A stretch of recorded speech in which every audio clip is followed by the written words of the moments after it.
durcir, étendre le mouvement pesé par des perturbations. Une semaine après le passage en force de la loi travail, c'est la branche transport qui entame les hostilités. Premier barrage aujourd'hui est plus important autour de Caen, également au nord de Bordeaux, à la sortie de Nantes, du côté de Fos-sur-Mer, du côté du Havre aussi. Et là, ce sont plutôt les dockers au nord du Mans également.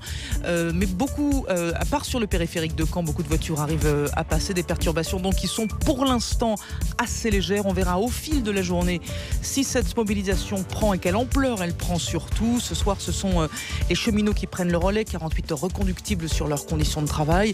Sud commence tout de suite, la CGT attendra plutôt demain. À suivre aussi ce que fait la Poste, par exemple, ce que fait EDF, appelé également à cesser le travail. C'est dans ce contexte que les protestations, qu'on entend les protestations de ceux qui se voient interdire de manifestations, plusieurs dizaines de personnes, dont certaines vont aller les contester devant le tribunal administratif. Une dérive de l'état d'urgence, selon leurs avocats. Ce sont des interdictions individuelles pour des gens considérés par les autorités comme des casseurs, et c'est le cas notamment à Paris et à Nantes, pendant que la CGT a demandé un renforcement de la protection de son service d'ordre, mis à mal lors des dernières manifestations. François Hollande est attendu à Grand-Quevilly, c'est en Normandie aujourd'hui, près de Rouen. Il visite un laboratoire pharmaceutique. Il n'y a pas eu d'annulation.